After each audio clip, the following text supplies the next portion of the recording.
What's up, guys? So we're gonna get straight into it on this one. There it is. There's the SRT-10 that I promised you guys that I had, and here it is. So right now, you guys will be a little bit sad to know it's been sitting outside for a little bit, but we have the battery charger on it just so I can start it so we can move it because we're about to work on it today. But I actually have to replace the battery because the battery is pretty much done. This is the original battery in it from 05, and somehow it still has a charge and almost starts it, but this still starts it, right? It does. Yeah, so it still somehow starts it, but it's just a little bit weak. But gonna replace it for the drive, and we pretty much have a bunch of stuff. These are still the original tires, right? Yeah.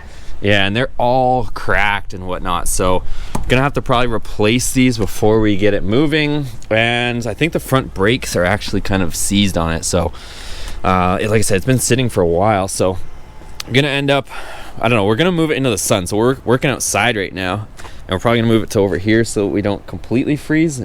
And I think we'll probably get a couple hours of working on it. We're gonna try to pull the front calipers on it and replace the pistons on it. So I have all those parts. I think I showed you guys in the last video, but I'll show you guys again all the parts for the brake calipers so we can replace the pistons and get them freed up. So running the other day, so it had some recalls that I had to get done on it. So there's like, boosted it. yeah, so I guess it got boosted, but we had to, it didn't get boosted the way we were familiar with though. It didn't get boosted, it got boosted with some jumper cables. So Yeah. but yeah, it got some recalls. I think there were some airbag recalls that had to get done on it, so we got those taken care of, and we'll start it right now. It hasn't been started for, I don't know, a day or two, so it might be a cold start. Let's do it. Well, first attempt to start it was unsuccessful, so I think we need a battery, but right now our focus is the brakes, so I'm gonna go get a battery. She's convinced she can start. You can't start this. Get out of here. You're not gonna start it. It's not gonna start. I just tried it. It didn't even turn over once. Oh my, that doesn't work. You can't just push the gas pedal. This isn't a 72 car. What are you doing? It's not doing anything. You can't, it has a clutch. What are you doing? You have to push the clutch pedal. Oh, shut up. It's been a while. You sure you want to drive this thing? It's not gonna start. No, see? You need more juice. Nope. I'll show you guys the interior afterwards, but this is a limited edition Viper truck actually, so I'll show you guys, I think. Let's go back over here. She's out of here. So check this out. It's number 168. This is a commemorative edition. So this one comes with the blue stripes, and actually inside has all the blue accents. So check this out. All blue stitching inside. Has the plaque over here, SRT-10 commemorative, 168 out of 200. There was only 200 of these trucks built, so super nice. It's got super low miles, only 26,000 miles on the truck, you guys. And like, as you can see, we've got blue stitching everywhere, and this thing is pretty much stock. It's all untouched. I'll show you guys under the hood quickly too. So here's under the hood, and I definitely have to clean this thing. It is just full of cobwebs and whatnot. So we got the battery charger on it just so we can start to move it. It has a K&N intake on it, and that's pretty much it. Everything else is stock, but even some mouse had made some home in here, so we'll get rid of that.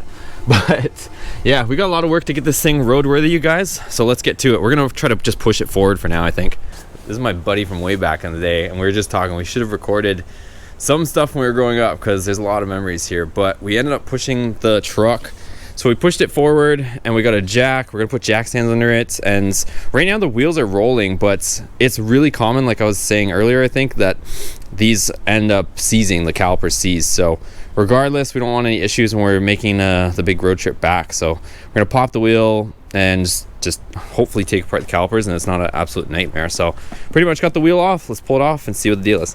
Oh, it's the first time it's been off in what, 5 years at least? All right, that wheel's off, and the rotor is actually free right now, as you can see, but we're still gonna, I think, disassemble it. So we'll get the calipers off on the front, and then Nathaniel's over here lifting up this side, so we'll get this wheel off too. This was like years ago, and like way before this truck started sitting. This is the side that actually froze up on me. So I was driving down the road, and it started pulling to the right a lot. And when I pulled over, there was a ton of heat coming out of this wheel. So this one, you saw the other wheel would roll freely. This one, see how it doesn't want to spin at all? So good thing that we're actually doing this, and we're gonna do both sides just so it's not an issue. So let's pop this wheel off. All right, so in the process, we got the front wheels off and we got the back jacked up and on jack stands. Everything, the whole truck's on jack stands now actually. But we wanted to see how the backs are doing. So you gotta remember we're spinning a differential in here, but you can see that we at least have this rolling. And over here, same deal. This brake seems to be okay. It's rolling.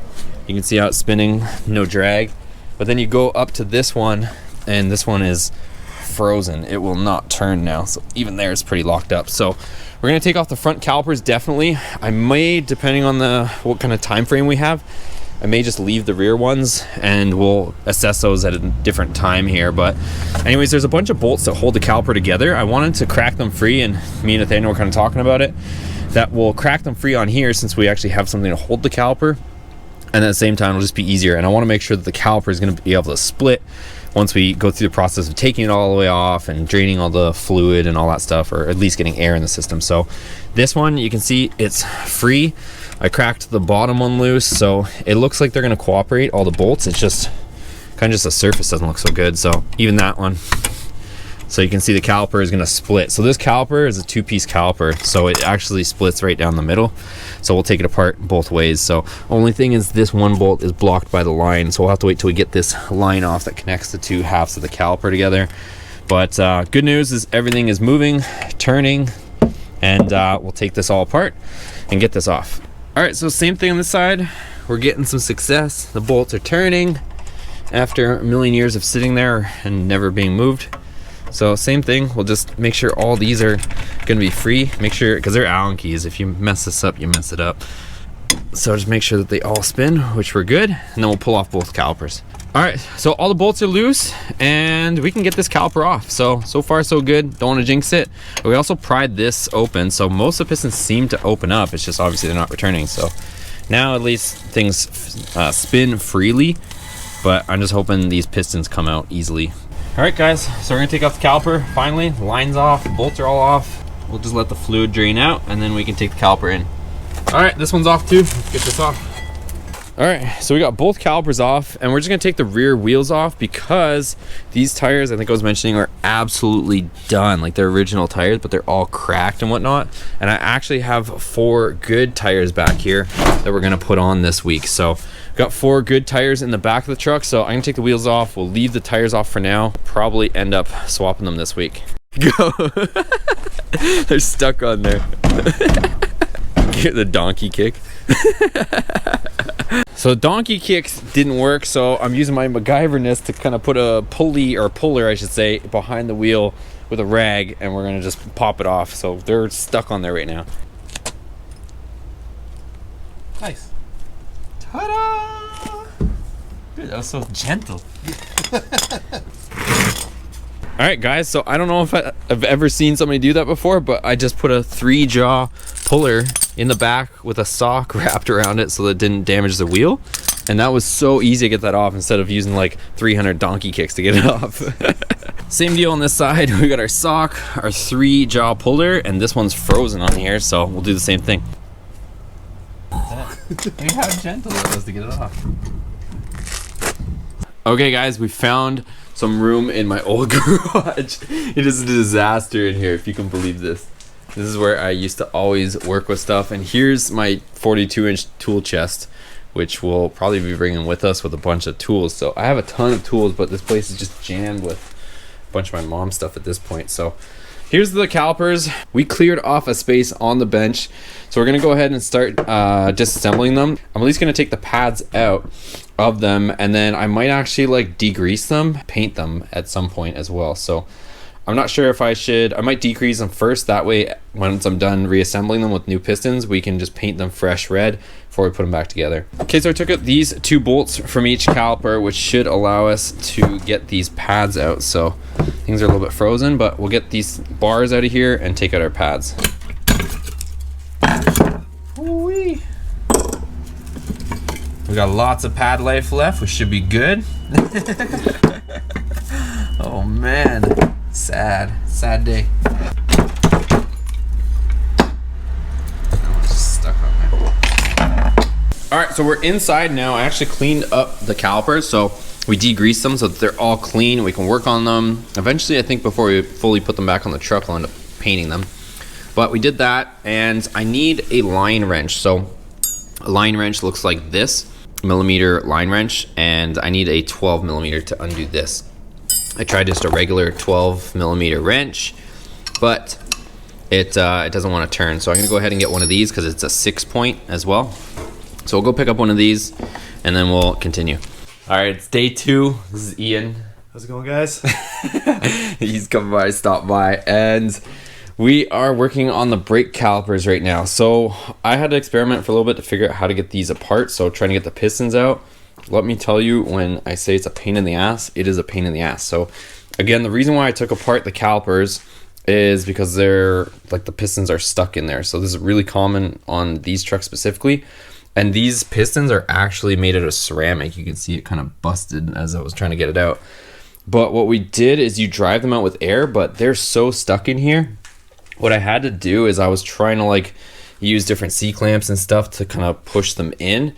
And the way I finally got these two out is to sit there and like tap the piston in with a hammer. That was the only way I could seem to do it. I can't pry it out. I tried to pry this one out and broke the corner of it off, but tapping down on it with a hammer just to get it to start moving, and then it wanted to free out with air. So I used compressed air on the port, not on this side where the bleeder is, but the other side where the line connects the two calipers. Drove air in there and they come flying out like bullets. So I'll show you guys that process right now, and then we'll move on to that caliper. All right, we're gonna take Ian's Duramax for a ride. He says it's fast, so we're gonna see. That's what he claims. This is 2017 Duramax. Let's check it out. Ooh-wee! It definitely has some stink. It doesn't stop pulling. That's the good part about it. You know? Yeah, like the torque, it just keeps pulling. Spring. Dude, chip this thing, and then when I come back, we'll have to rip it again. Well, she's pretty nice. She's a high country. I don't know, boys. What do you think? So we switched to GM Duramax. Everybody would hate me on the channel if I ever switched. No, we'll stick with Dodge for now. Poor truck. We got to put it back together. Okay, guys. So we're gonna use the air compressor. We got the nozzle with the rubber tip. And like I was saying, so we have our bleed screw, which is tight and capped, and then over here we have this port here where the line would attach for the fluid. So if I put air in this right now, I promise you guys nothing is gonna move. So if you want, I can show you, but I'm telling you guys it won't move. What we can do is take off our dust seals, so we can just pry these up. So those are off. There's one. I'm not even gonna bother trying to blow them out. I'm gonna just tap them down just to get them moving first. So same thing, just kind of put it flat and then just tap it.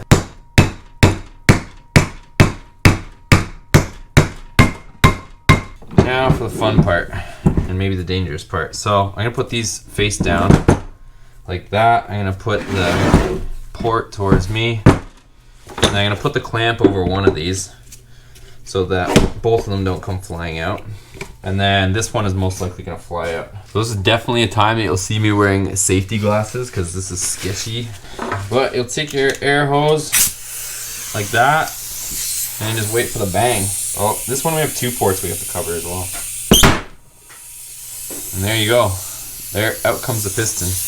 We're gonna put this piston back in just temporarily, just so we have a seal. So we're just gonna put it in a tiny bit, and then we'll put our C-clamp back on this side. Oh, it actually moved a little bit. This one's the hardest one because you can't get a flat surface on it. It actually has a freaking hole there. All right, let's try it. Woo! Well, I guess WD-40 helps. So maybe try that, you guys. Like you saw me do, I just lifted the dust boot, poured some WD-40 on there, gave it a few more taps, and she came out. Lines into the right. Nice. There we go. Okay, so here's a full caliper, and since I kind of figured it out on the first one, I should be able to show you guys a little bit easier on this. So this line here, you have to disconnect it. It's a 12 mil, and get yourself one of these line wrenches. So we'll loosen that, and we'll take this line off first. Woo. Next up, we will remove all of these bolts. Might as well. All right, let's do the same thing. Let's pop these dust seals, and then we'll put some WD behind them. tap these down.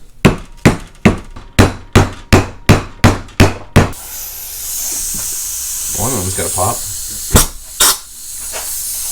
Oh, that's it. Not even any action, just flew right out. He came down like. Jeez! Alright, let's tap-a-roni. Alright, let's see what flies. You know, whatever doesn't fly, we work on. We gotta plug this one because this is where the line goes. One of them came out. So there's that one. She's kind of milky here, but we were washing them, but not a big deal. We'll clean everything. And then we'll put our clamp on this one, which is a bit more of a pain, but that's what it shows. Jeez! Took a chunk right out of her. Look at that. That's it. We have success. This is the hardest part of the job. So now that all the old seats junk is out, we can put all the new stuff in. So we got some success, boys and girls. We're good. We'll clean everything up now. So here's where we're gonna leave it off for today, you guys. So I've had quite a bit of work, and between mixing it in with family and friends as well. And this is where we're at. So we successfully got all 8 pistons out, so we're good to go. This was one of the things that I feared the most, was being able to get the old ones out. So that was my biggest worry, but we're past that now. So we got all the bolts out, we got all the pistons out, so now we should be all downhill from here, I'm hoping. So the plan is to clean up all this stuff, and then I'm going to continue with the rebuild. I'm also trying to track down some sort of red paint for now so that I can actually get these. This is like the perfect time to paint these things while they're fully disassembled. So believe it or not, I'm having a very difficult time trying to find red paint here in the Toronto area. I know it sounds ridiculous, but I'm trying to find some high temp red paint, and it's like mission impossible. Not to mind you, they want like, I'm not even exaggerating, almost $20 a can just for red caliper paint, and it's like a burgundy color. So I don't want to do that. I'm not going to go through all that headache and spend, you know, maybe $20 or $40 for 2 cans just to make these things look burgundy. So I want them to be the bright red that they're supposed to be. It would be ideal if I could powder coat them, honestly, because right now it'd be perfect. I could send them off for powder coating, but in the essence of time and to put this truck back together, I don't have that time to be able to send them off to get powder coated and bring them back. So I just want them to look good.